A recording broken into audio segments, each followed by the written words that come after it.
Your Touchstone. Hi, I'm James Lynch and welcome to this Park Books Update moment.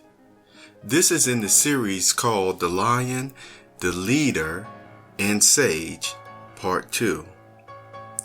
What is a touchstone?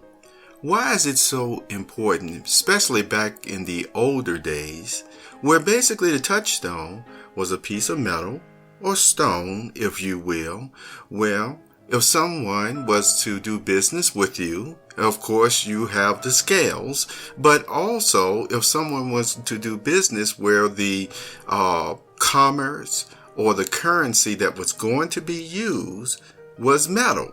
So let's say that you had some gold, okay, a certain size and a certain weight, and it was already established. This certain size and weight of gold will get you 2 sheep, maybe 3 sheep, 4 sheep, okay? Now, how would you be able to prove that this little piece of metal of gold was pure, you see? Because anybody could have said back then, from the con men to other types of persons who had underlying or underhanded and nefarious reasons to make something look like it was pure gold so that they could get maybe, let's say, 4 sheep, but it wasn't, okay? How would you prove that? Well, back in the olden days, of course, you had men certified metal workers and even down to our day machinists where they would actually make sure they would make you something. Let's say a gold ring. You would have a pure gold ring that, you actually went and got it certified by the register or the metal worker or what have you, that with the certificate, you see, and your gold ring that you either wore on your finger or even around your neck, that when you went to do business, you took that along with your touchstone, which was this type of metal that it was a finely grained metal that, again, it had edges in it that you wouldn't be able to see, but they were high enough that if you took the gold of somebody and rubbed it across, then you could see the gold metal, okay, residual from it, residual from it on the stone. What you would do then is actually take your gold ring, which is already certified and it is pure, and when you rub it beside that, you will end up seeing, okay, look how shiny, look how pure my gold ring is. Now, the other mark that you already rubbed on the touchstone, if it didn't look like your pure gold ring, what would that tell you? Hey, you got some impurities in this piece of metal or this coin that you just gave me. It is not pure gold. It is not worth my 4 sheep that I'm going to share with you. See? And so a touchstone, once again, verified that something was pure. And it was the final authority, of course, with your certificate that shows that, okay, now I said, if you have a pure gold for this weight and size, you get 4 sheep, but you don't have that. So what I'm really seeing from these type of impurities that you have and the color is not matching with mine, it's probably only worth 1 sheep.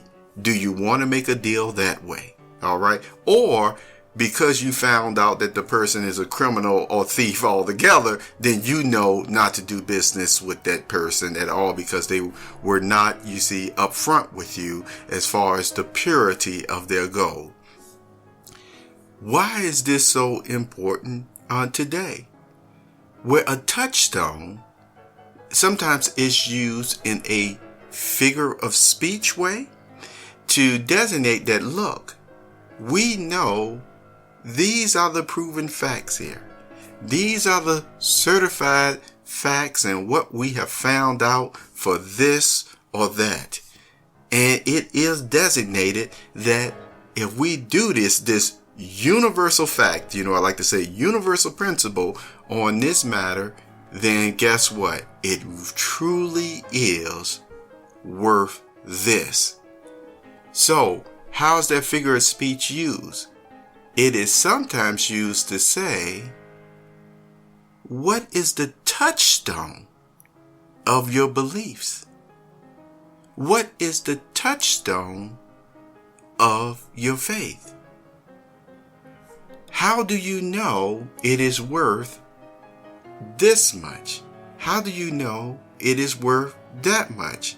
How do you know that when a person says, okay, if you do this, then this is actually telling me, yes, I'm going to have spiritual abundance or bountiful abundance for this or that?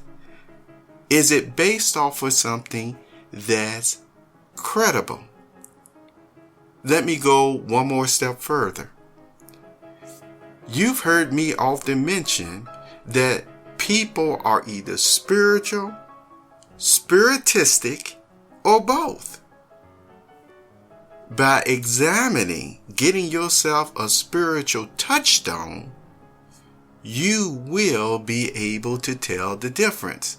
Okay, is my BS or belief system on a good way? Because normally when it says BS, sometimes when it's not pure, then the BS means something else. But when it's something that's really based off of the universal principle, the grand creator himself, guess what? It is then not in a derogatory BS, but it is a certified, faithful belief system that will get you those 4 fine sheep, and you won't be considered a criminal at all. Thank you for being here for this part 2 of the Lion, Leader, and Sage, and in this Park Books Update moment. And I look forward to having further discussions with you. And thank you again for sharing, for subscribing on SoundCloud now, and Spotify, iHeartRadio, etc. You have a wonderful, wonderful day.